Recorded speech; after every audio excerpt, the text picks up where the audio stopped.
Big boss OTT 3 के special podcast में आपका स्वागत है। दीपक जी ने 4 हफ्तों में किया साबित कि रियलिटी शो में कैसे जीते जा सकते हैं रियल रहकर दिल।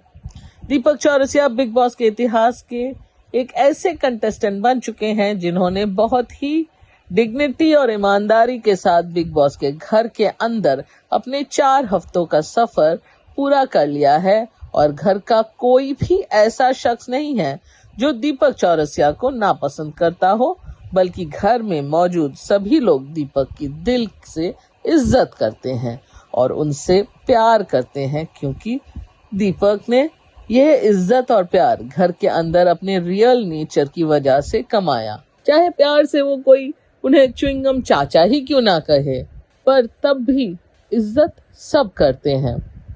बिग बॉस के घर में बीते दिन टास्क भी हुआ और इस टास्क में लवकेश, शिवानी, अरमान और कृतिका को ब्लॉग शूट करने थे।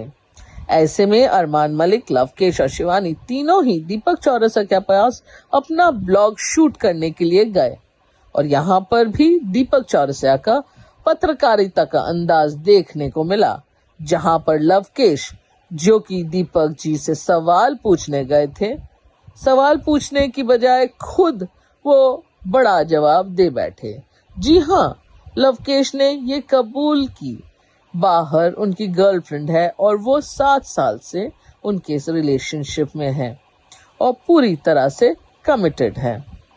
लवकेश ने दीपक के लिए कहा कि आप मेरे बड़े भाई हो और आपको याद होगा कि सबसे पहले स्टेज पर आप ही हमें मिले थे। और दीपक ने कहा, हाँ, और मैंने तुम दोनों को नाम दिया राम लखन, और जब मैं किसी को नाम दे दूं तो वो नाम सच ही होता है।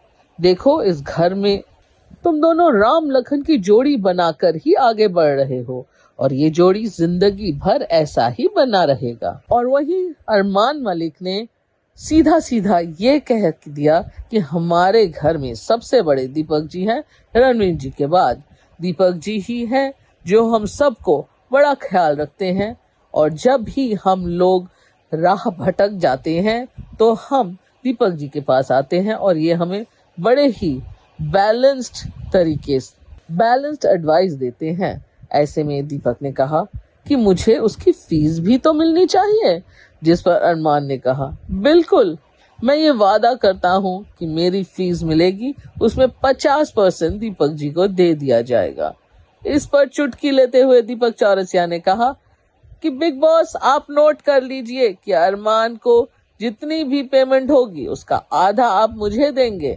ऐसे में अरमान ने कहा, मैं जुबान देता हूँ कि मैं अपनी आधी कमाई आपको दूंगा, और बिग बॉस के बाद अगर इस घर में कोई हमें अच्छी सलाह देता है तो वो ये आदमी है दीपक चौरसिया, जो हमें सही सलाह देते हैं। तीसरे नंबर पे थी शिवानी।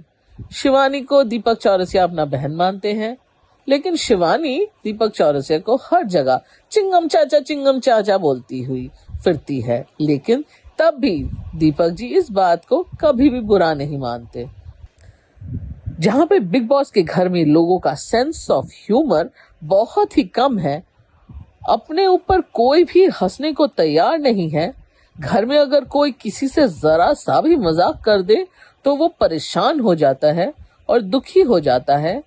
मजाक को मजाक की तरह नहीं लेता है, लेकिन दीपक चौरसिया खुशी खुशी अपने ऊपर हंसने को तैयार रहते हैं।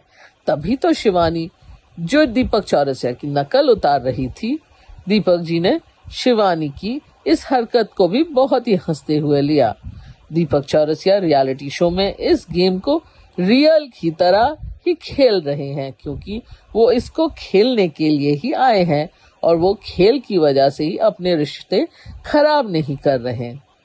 बिग बॉस OTT के घर के अंदर दीपक चौरसिया को नॉमिनेट कर दिया गया है उनके ही दोस्त रणवीर ने, लेकिन बाद में उनको अपने फैसले पर काफी दुख हुआ, क्योंकि उन्होंने बाद में ये सोचा कि वो शिवानी और नेजी को भी तो नॉमिनेट कर सकते थे। हालांकि दीपक चौरसिया को इस बात का जरा सा भी मलाल नहीं था कि रणवीर ने उनको नॉमिनेट कर दिया है। उन्होंने इस चीज को बहुत ही पॉजिटिव वे में लिया। फिलहाल दीपक चौरसिया नॉमिनेटेड है। अब देखना ये होगा कि दीपक का उनका मजाकिया, शायराना और घर वालों को सलाह देने लोग